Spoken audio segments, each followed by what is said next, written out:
Hello and welcome to episode number 28 of the Hafey Digital Podcast, a show for creators, makers, and doers, where my goal is to help you make to the max. My name is Ryan Hafey, and in this episode, we're going to be talking about some of my favorite creators, and that's pretty much it. So let's get into it.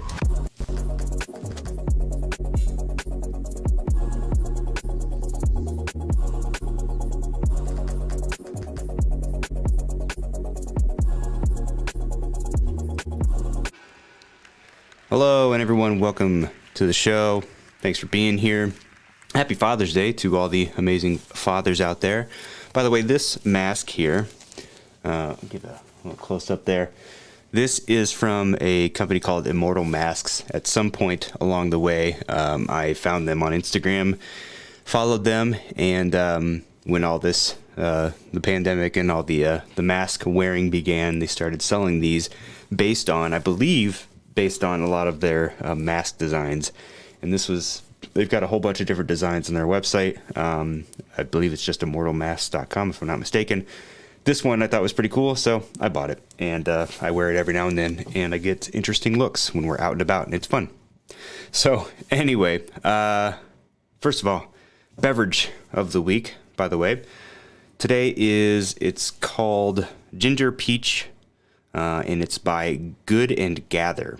I think I had some sort of generic brand, I guess. I think we just got this one at Target. It's okay. It's nothing special. Just another sparkling water brand to cleanse the palate while we do the podcast here. By the way, if you are new here, be sure to hit that subscribe button and follow me on social media at Ryan Hafey on Instagram and Twitter, and let's have a conversation over there because conversations are fun and I like answering questions and interacting with you. So, as mentioned, today's topic is really, I'll just be quite honest. It was a pretty uneventful week as far as my own creative projects go. I didn't do a whole lot of filming. I didn't do a whole lot of, just troubleshooting or equipment. I didn't play with any gear or well, I'll take that back. I finally got some macro tubes in, and I ordered them back sometime in May, and they were coming from China, so they took a long time to get here, over a month, and they finally got here. So I played around with them a little bit. I've always wanted to, for some reason, just get a nice tight shot of my eyeball. I know it sounds a little strange, and I've got some work to do. I want to play with the lighting a little bit, but just as kind of like a just as like a first attempt. Stop. I guess I gotta log in. Here we go. It's like a first attempt. I thought this was pretty good. This one here. Like, that's not bad. It's not the sharpest on the iris, which is what I really wanted. And this light that you can see here is coming from the softbox. But I think I had a 24-70 lens on my Sony A7 III with the macro tubes installed, and was able to get that picture. It took me a number of tries because the focal plane is super small. So it took a little bit of tweaking, but yeah, that was kind of fun. Anyway, close that out. Good. But a couple things that I need to talk about before we get into the list of my favorite creators. The first being, and these are, by the way, are things that I forgot to mention in last week's episode. So I'm just kind of making up for lost time there. But so last week's episode was all about audio. And one of the things that I mentioned was shotgun microphones. And this is my Sony A7 III, and on it is the Rode Video Micro. Yes, Rode Video Micro. And this is a great little microphone. I'll take off the dead cat here, show you. It'll come off. Come on. There we go. So it's just this tiny little microphone that you can kind of see there, and there's no battery or anything. You don't have to worry about turning it off or on. It's not the greatest quality of audio, at least compared to like the Video Mic Pro. But again, you don't have to worry about turning it off and on. Plugs right in there. Super simple to use. Doesn't take up a whole lot of space, and I quite enjoy it. But one of the things, and I'm almost certain that I've talked about this in a previous podcast episode as well, is that I've always thought it would be kind of cool. You know what episode it was? It was the episode where I talked about what my perfect camera would be. and I touched on this a little bit. Little did I know that Deity, the microphone company, was working on something to accomplish that. So, with normal shotgun mics, obviously you're going to capture mostly audio in one direction. In this case, it's going to be capturing audio in front. So if I'm filming something, let's say I'm vlogging, but I'm just filming someone else talking, if I'm interacting with that person from behind the camera, my audio is not going to sound that great. But they'll sound fine. And I'd always thought it would be cool if you had a camera or a microphone or something that would record two-way audio, and even to the point where you could, split the tracks or split the recording so that you could kind of adjust each as you wanted to. And Deity just came out with, I believe, and I got to look it up because I want to be sure. I think I saw it. I don't think it's on Amazon yet, but it's called, wait for it, yes, here it is.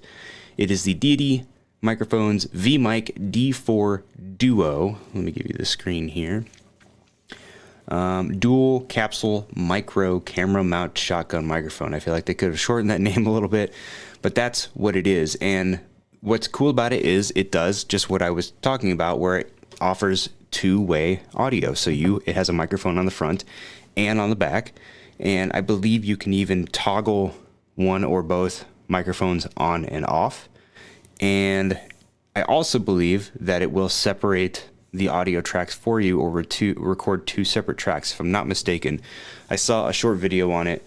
Actually, I think it was Jevin Dovey who posted a video about it. But this thing, it's $89, which for that is a pretty good price, assuming that the quality and everything sounds good. So that's got to go on my wish list, because I've done that a number of times where, you just be filming someone, but you sound all muffled, and it's just not good, especially for these cooking shows that my wife and I do on her channel, which is Pintastic Life. We do these things called Pintastic Recipes, and we just recently started filming them. The latest episode, which was like the first one we did in like 3 years, is up on the channel. But I ended up having to add subtitles to that for any time that I was talking. I was off camera for most of the time, but I would engage with my wife while she was doing the cooking. And I had to add subtitles so that you could understand what I was saying, because you could barely hear me because I was using that microphone, at least as the shotgun microphone. No, I lied. I think I had that on the camera facing towards me. Okay, so disregard everything. As now I'm remembering what actually happened. And what it was she had a lavalier microphone on, and I was using the shotgun microphone, and in editing, going back and forth between the two just wasn't sounding good, because you had the lavalier mic, which was kind of dampened by her body, and then you had this shotgun microphone, which was picking up all the ambient noise. So I just ended up using only the lavalier mic and then subtitling myself in anyway. But so I forgot to mention the D4 Duo in the last video, so I'm mentioning it now because I think it's cool and I want one.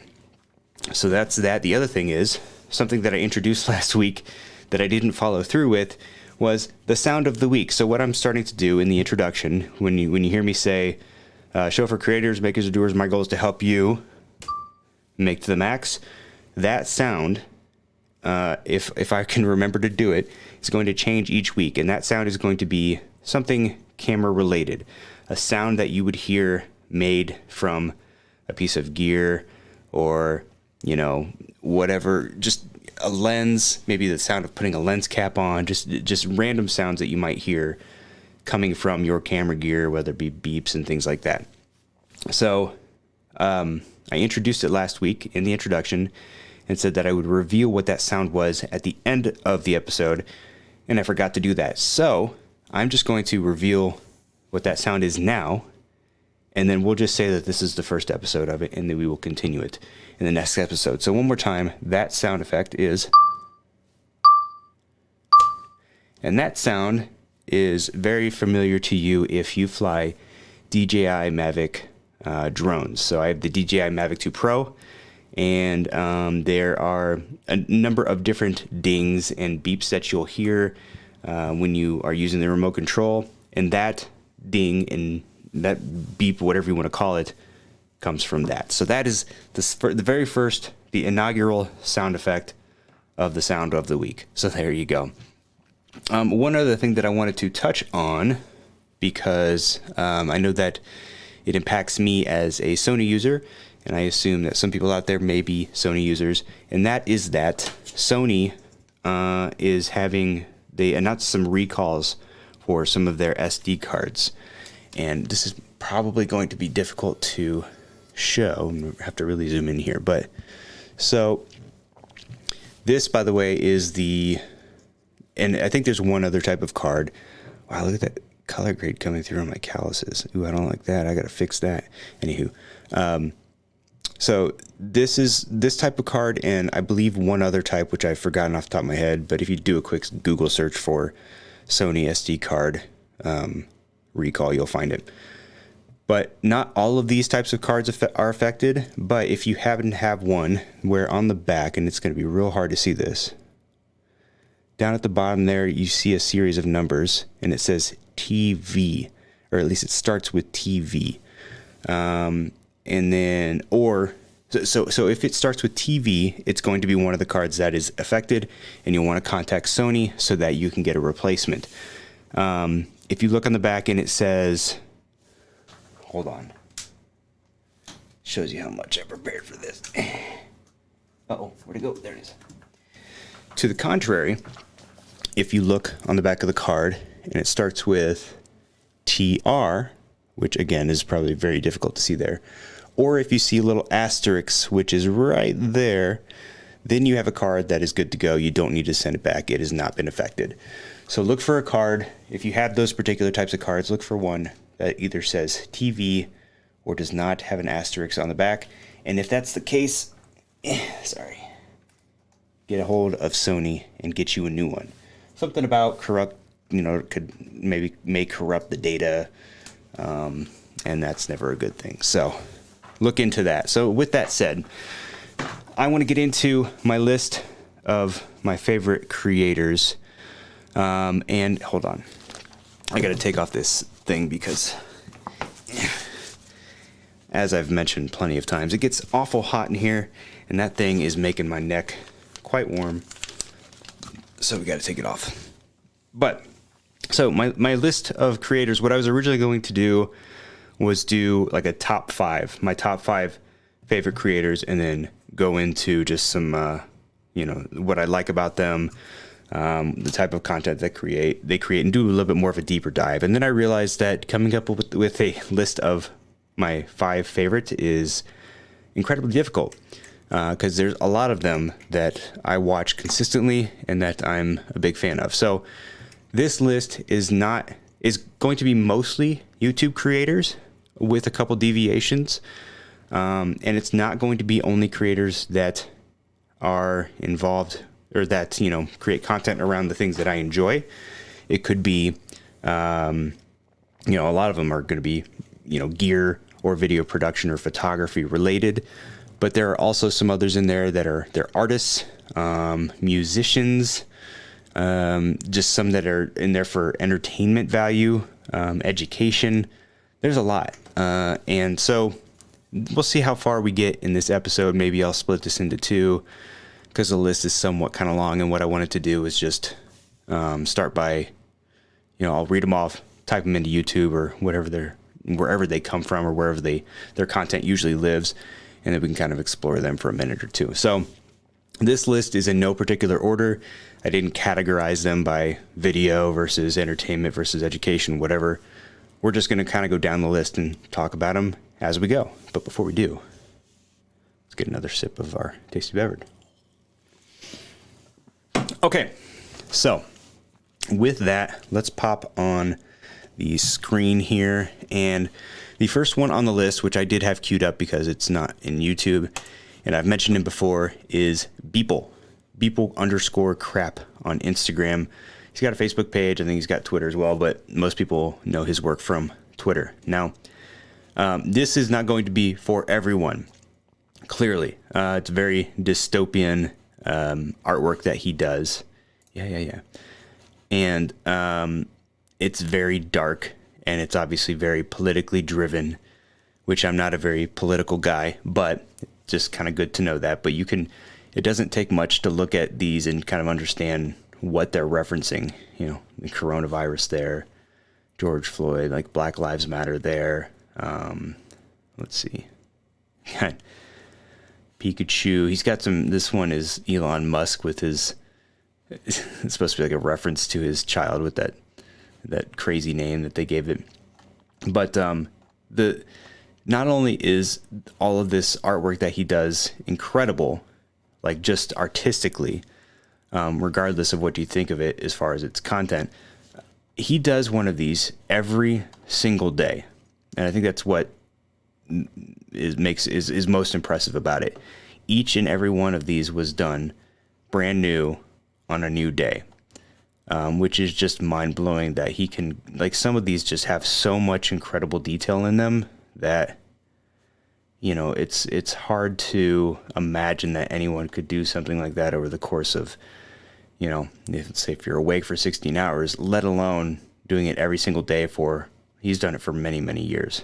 So Beeple, number one, it's just his work ethic and his level of talent and proficiency within his you know, his work is incredible to me. So that's Beeple, number one. Next up on the list, this guy, let's see if I can find him here. This is Craftsman, Steady Crafting. So this dude is probably, if I had to name a number one, it might be this guy. Now, I don't do crafts. Very rarely have I ever engaged in anything that would be considered crafting. But I think I randomly came across this guy on Reddit, and he was described as Mitch Hedberg meets Bob Ross. So I was intrigued, and then I checked him out, and I was hooked pretty quickly. For starters, this guy lives in Mississippi. He never shows his face. He just uses a puppet, but he's got a thick sort of Mississippi Southern drawl that he talks in.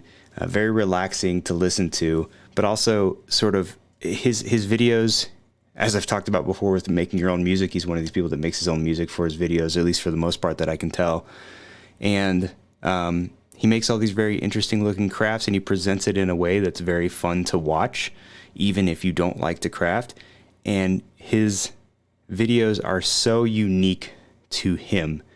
You can tell that he's got his own style, and that he just kind of does what feels right to him versus trying to do what everyone else is doing. There's just there's a very unique charm to his work that I really enjoy. So that's why he's definitely on this list if you haven't checked him out yet. Again, that's Craftsman with no T. The Craftsman, Steady Crafting. Awesome. All right, so let's go to the next one. This one is kind of personal, not personal, but you know, for me, it's kind of personal in that I am a new firearms owner, and as such, I want to ensure that I understand, you know, outside of going to the range and actually using the firearms, I want to make sure that I understand them and at least have a lot of knowledge about them before going and using the guns. I want to try to learn as much as I can because I want to be able to learn them safely. And there's a number of channels out there that offer a lot of good firearm, like legitimate firearm knowledge, you know, information. But the one, and this guy, from everything I've seen, is kind of like the godfather of all of it. His name is Paul Harrell, and there's no frills in his productions. It's really, he calls them presentations, and it's just kind of him. It looks like he maybe uses a GoPro or just some sort of relatively inexpensive camera. And, you know, he doesn't worry too much about lighting. His audio is okay. It's nothing special.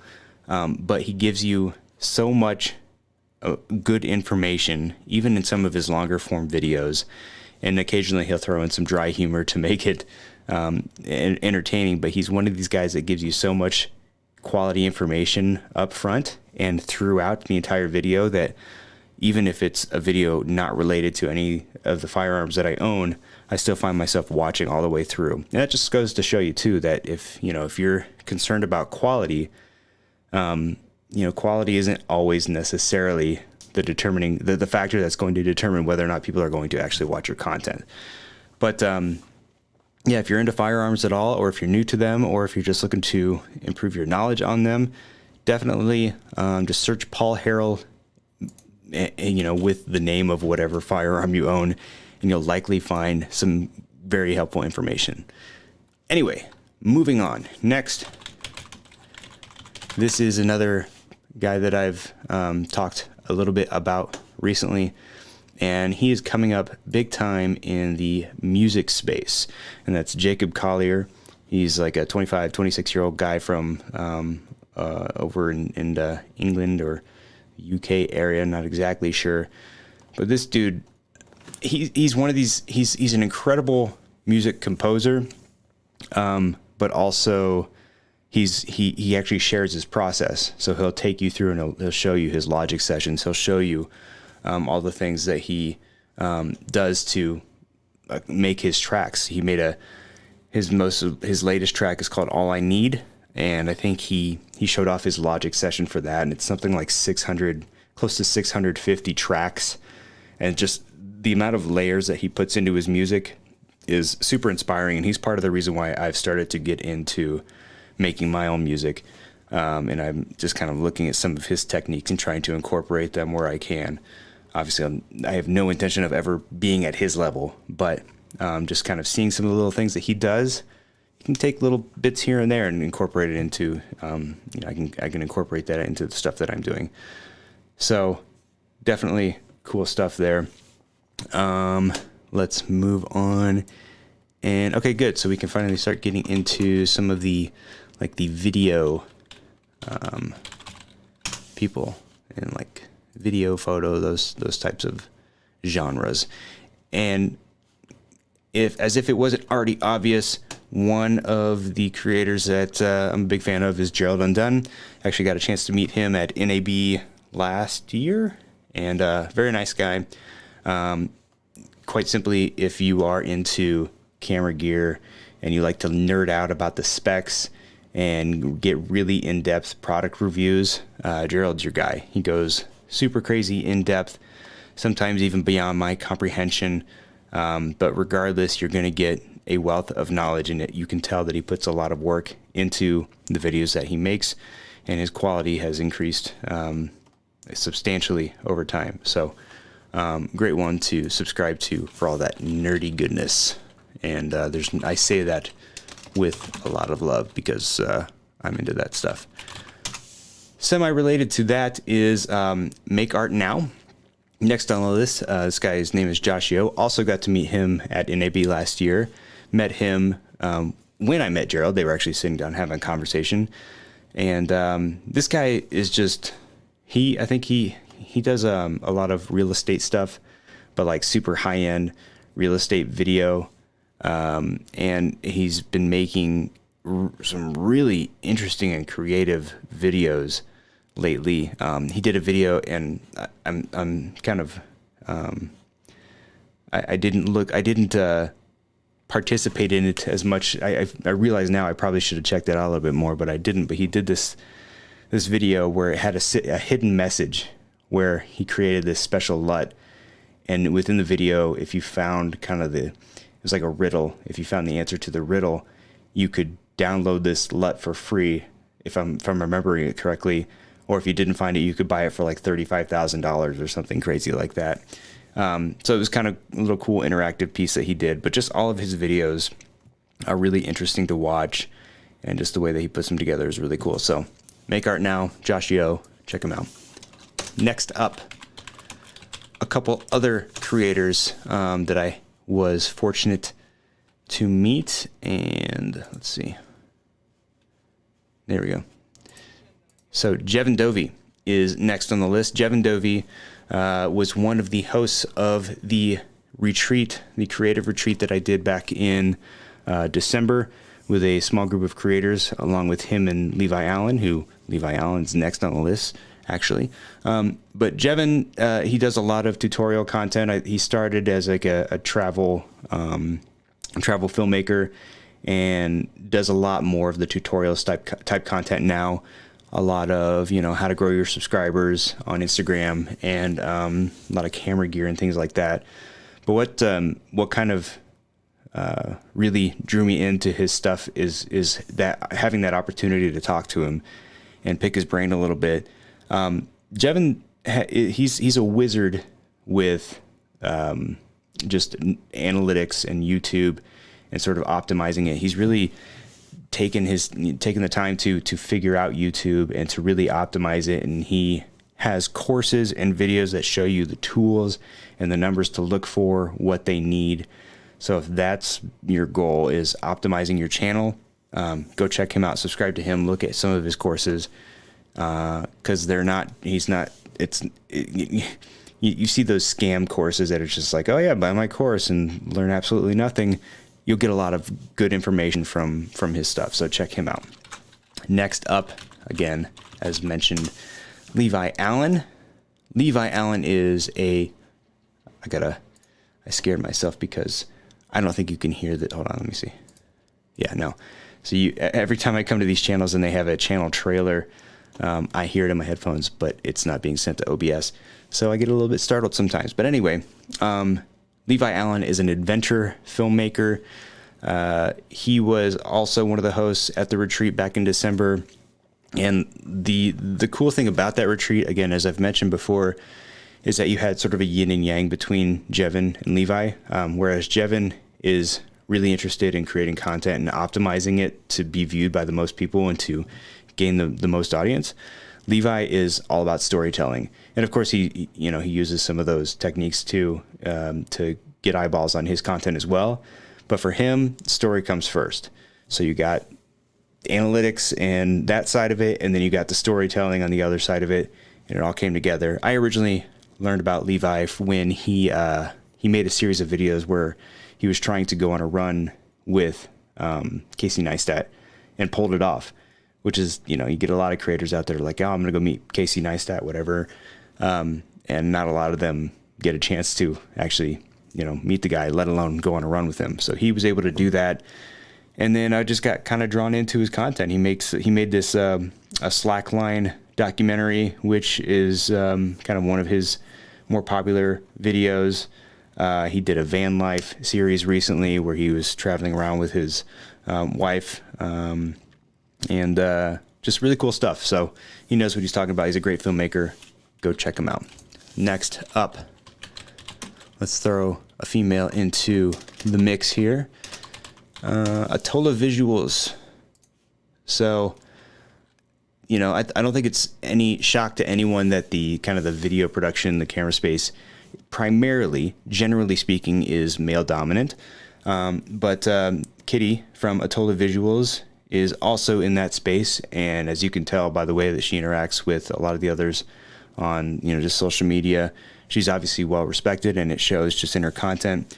She has a very interesting way of presenting, and just kind of she presents her gear reviews and things like that in a very fun way that's very easy to watch, and it provides, again, that other side of it where it's take a break from that male dominated presentation of that stuff and kind of see it from a different perspective. So Atola Visuals, check her out. Also got to meet her at NAB last year, and she was very nice. So actually, so next up this is Gene Nagata. This is his vlog channel. If you're familiar with him at all, you'll know his main channel, which goes by Potato Jet, which has a lot more subscribers, but I've actually found myself watching his vlog channel a lot more frequently. And I think mostly it's because he uploads more frequently to this channel. It looks like maybe twice a week he uploads a new vlog. And I appreciate his vlog style quite a bit, just because it's, where a lot of vloggers these days are trying to kind of pick up, they're trying to do the cool transitions and the interesting camera work, which has its place, but some people try to overdo it, or at least they will put production quality over the story and over, you know, just actually making it something that you want to watch versus just seeing some cool camera techniques. His vlog style, you know, he's a talented filmmaker, but his vlog style is just sort of off the cuff and random, and it works for him. He doesn't worry about crazy transitions. He's a fun guy to watch, and he presents his information very well. And it doesn't have to, it's not complicated. It doesn't need to be complicated, but he keeps it interesting, he's very good with keeping the tempo up and keeping you engaged. So, I sort of, when I vlog, I sort of lean in that direction to where it's just, you know, kind of go with the flow, take it easy. Don't put too many expectations on yourself, and focus more on, you know, the edit and making sure that the story comes together and that it's interesting. So follow Gene, and then just to feature it here, this is the Potato Jet channel. And his Potato Jet channel is just a lot of gear reviews and comparisons and things like that. So cool stuff there. Let's get a little sip here. Next up, let's go back to music. By the way, I've already been recording for 32 minutes, and it felt like it went by in like 10 minutes. That's crazy. Anyway, Charles Cornell. So you may know this guy. He's typically known for what he'll do is he'll find internet videos and like memes, and he'll listen to them and play. Well, here, no, because I don't want to get pulled down. But he'll play on the piano to the notes of the person talking, which I don't know if that makes any sense. But if you just look up Charles Cornell, Cardi B, because apparently Cardi B makes videos that are perfect for this type of thing. But, you know, she's loud and whatever, and he's playing the piano perfectly in sync with her, and the piano notes are matching up with the tones of her voice. And he also does these breakdowns of jazz, you know, of music videos and things like that. And he'll do longer form videos when he breaks down certain concepts in music theory and stuff like that. The dude's awesome on piano. Had a chance to speak with him for about an hour or so. He was actually offering some piano lessons, and I sent him a message like, "Hey, I don't play piano, but can I pay you to talk to me for an hour about just kind of YouTube and stuff like that?" And he said, "Yeah, sure." So got a chance to talk to him and pick his brain. He's not been around for very long. Let's see. I forget. Let's find out how long he's been around. Because currently he's got 752,000 subscribers. And his first video was posted 4 years ago, but like his first Cardi B video that sort of threw him in there, which is this one here, has 1.7 million views, and that was just a year ago. So in I think it's only a little bit over a year, he was able to get 752,000 subscribers, and he's just kept at it. So this is an example of a guy who, you know, kind of caught a lucky streak in that, you know, he made a piece of content that people latched onto, and then leveraged that and kept going with it, and just now he is where he's at. So good on him. But yeah, this guy's great. Check him out. Let's see what we got next. Next up, camera conspiracies. Now, this guy. So I'll be honest, and I don't think he would take offense to this if he was standing here and I told him this. I don't really know why I like this guy or why I like his channel. As you can kind of see by his header, he's got a super unique style. His editing is nothing flashy, a lot of just kind of crossfades and things like that, and black and white, and just simple stuff, but it's 100% him. Again, this is what I gravitate to most when it comes to content creators, is just people who are not afraid to be fully themselves. And that's something that I feel like I have to work on with myself a lot. But he does a lot of camera comparisons and gear reviews and things like that. And he what's the word? A little bit of, what's the word? Not parody, but like he exaggerates a little bit when he talks about certain things, and he'll talk shit on Sony or Canon about stuff that just kind of like whatever, but he does it in a sort of a funny presentation. So it's hard to explain him and his content. You kind of just have to go and watch it. He's another guy, by the way, that you can tell the music, he uses the same few tracks over and over in his videos when he actually uses music, and I believe that he makes his own music too. So just another thing that kind of makes his content uniquely his. But he's not going to be for everyone, but check him out if you haven't, because you might be hooked. What else we got? Now, okay, next up, I'd be remiss if I didn't mention Mr. Peter McKinnon. Peter McKinnon. I followed this guy when he was, I don't know, I want to say maybe around 500,000 subscribers, and now he's up to 4.81. I've seen a lot of people online saying, oh, what's happened to Peter? He's changed and this and that. It's like, yeah, well, yeah, like that's kind of the goal, isn't it? Like you don't want to be, you don't want to end up the same way that you started. The whole point is to grow and get better. And you can't knock the guy. Like the dude has built an empire again, and not in a relatively short amount of time.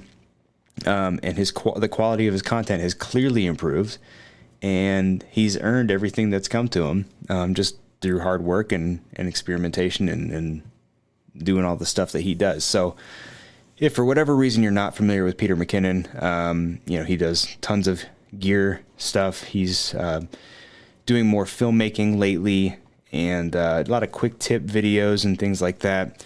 I think he considers himself a photographer first and foremost, but his video content is great. So he's one of these guys where you can kind of go back to the beginning, watch his stuff from early in his YouTube career up into his later stuff, and find just as much value no matter at what point in his career you watch him. So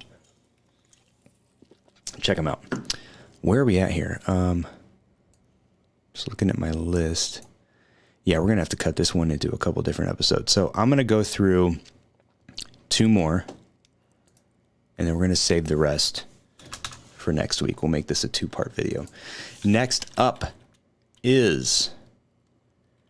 Where is it? Oh, I scrolled down. Sorry. There we go.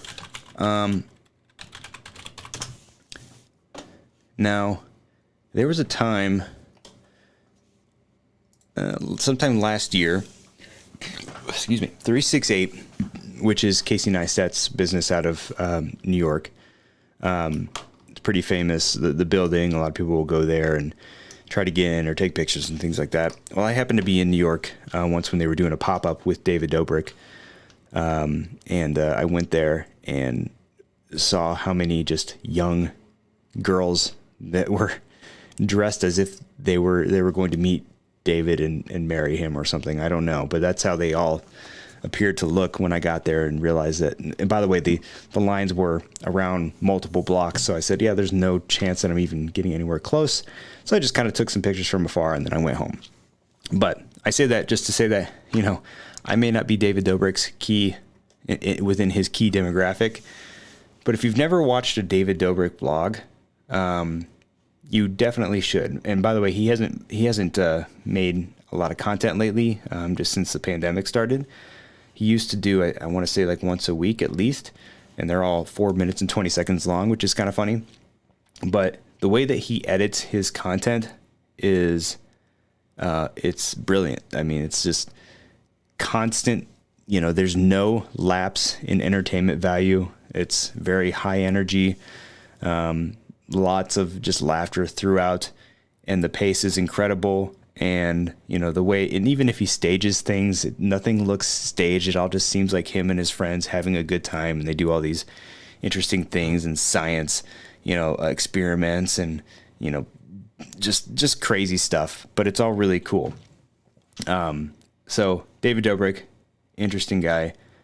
Only a mere 17.8 million subscribers, but he's got to be on the list for me, because if I ever need to be entertained, I can just go watch one of his vlogs in for 4 minutes and 20 seconds. I'm entertained. And within that same vein, the last one we will feature today, and I could get some hate for this, but I'm going to do it anyway, and that's Logan Paul. Now, before anybody says anything, here's the thing about Logan Paul. Yeah, he's there was the whole thing with the suicide forest and him filming. You know, they found the guy who had hanged himself in the suicide forest in Japan, and that's not the only dumb thing he's done. You know, he found his way into boxing, which I have mixed feelings about. But what I will say about Mr. Paul is that his content has matured to a level that I think really suits who he is now. You know, I think back before, you know, last year and earlier, I think he was really trying to tailor more towards a younger audience. I mean, he's a young guy himself. He's like 22, 23, but I think he was gearing his content towards the younger audience, which, you know, at that point I wasn't paying a whole lot of attention. I mean, but now he's just sort of embraced the fact that, you know, he's a young adult now. I mean, and he's going to do young adult things, so he doesn't try to hide it anymore. He's put a lot of emphasis into the quality of his vlogs and their production. So the vlogs are shorter. He's uploading pretty frequently, looks like every 2 days currently. And they're just kind of quick, again, sort of in the same vein of David Dobrik, in that they're high paced, and there's always something going on in the video that kind of piques your interest. So the way that he crafts a story, his on-camera persona, it's developed, and it's become attractive to someone like me who is interested in story and kind of video making and vlogging. So he has come up in the ranks a little bit in my book over the last few years. I feel like he's matured some. Yes, he's still a young kid and does messed up things, but he doesn't do as many messed up things anymore. And he seems like he's kind of getting a better handle on his life and how he sort of presents himself, and he's being more true to who he is and trying to, I think, go after a little bit older audience. So I got to give a nod to Logan Paul, who currently has 21.9 million followers. So it's not like he needs the additional subscribers, but I had to throw it out there. So anyway, I know I hate to end an episode mentioning Logan Paul, because I know there's so many people out there who still aren't fans of his, but I have to do it. So yeah, so that's it for the list for this week. And then next week, when we come back, it looks like I've got another group of creators, which is the list being just about as long as what we went through today. So we will go through those tomorrow. The links, as I'm saying this, for everybody I just mentioned, are not yet in the description, but I will be adding them shortly after we finish this stream. So if you want to check any of them out, go to the description below. But if you're still here with me, by the way, do me a favor and please consider hitting that subscribe button. Also, while you're at it, connect with me on social media at Ryan Hafey on Instagram and Twitter. And with that, I'm going to go ahead and call this one done. So keep on creating, making, and doing, and I will see you in the next one. Bye-bye.